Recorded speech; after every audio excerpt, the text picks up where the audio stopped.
We have a few reasons to believe this year might suck a little less than last year. We now have 3 different vaccines. Nearly 20% of adults in the U.S. have gotten their first shot. And best of all, Hasbro has finally done the brave, important work of making Mr. Potato Head gender neutral.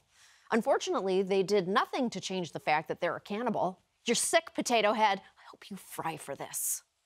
The U.S. still has a long way to go toward making a real recovery from the pandemic, but we are entering a new phase. The fog is clearing, and now that we're not feeling so panicked, we can finally start scrutinizing the behavior of our leaders, including the ones we used to like. In less than a week, 2 women have accused Cuomo of sexual harassment. This controversy is on top of criticism the governor faced for misrepresenting the number of COVID deaths in nursing homes. Looks like Andrew Cuomo is the biggest dirtbag New Yorkers have elected since pretty much every previous dirtbag we've elected. I guess we have a type. The recent allegations against Governor Cuomo are disturbing and yet not surprising. Charlotte Bennett, who is 25, told the New York Times the governor asked her explicit questions about her sex life. Anna Rook telling the New York Times the governor tried to kiss her at a New York City wedding reception in 2019. Lindsay Boylan writes, "He stepped in front of me and kissed me on the lips. He would go out of his way to touch her on the lower back, arms, and legs. He said, let's play strip poker." The governor allegedly compared her looks to those of his then-girlfriend, calling her the better-looking sister. Cuomo seems like the kind of guy who thinks it can't be sexual harassment if he didn't use the word toots. And on Sunday, he issued a half-assed apology.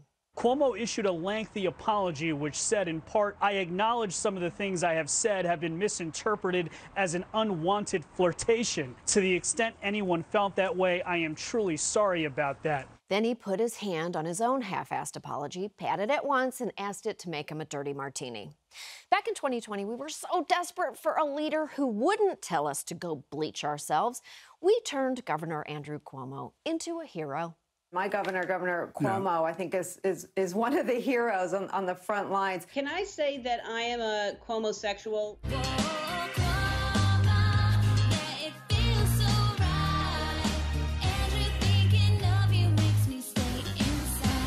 Wow, I haven't seen this much lust for a politician since the release of Millard Fillmore's sex tape, "Fill More of My Holes." Unsurprisingly, over the past few months, we've been reminded that Andrew Cuomo is not a hero. He is an elected official hired by us to do a job. And if we want to demand the best from our leaders, regardless of whether they're Democrats or Republicans, we can't treat them like we treat our food journals. We have to be honest about them, like we do in our dream journals.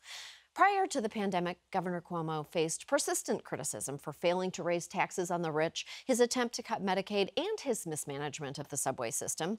But in the midst of COVID-19, the governor's approval ratings soared, and he seemed happy to use the pandemic to raise his profile. For months, Cuomo's daily press briefings were America's only appointment viewing that wasn't my show, 10:30 p.m. Eastern Standard Wednesdays on TBS, the Superstation. Aw, thanks for watching. If you'd like to hear more from Full Frontal, hit subscribe and visit our page for more videos. Or if you'd like to be radicalized, leave YouTube on autoplay.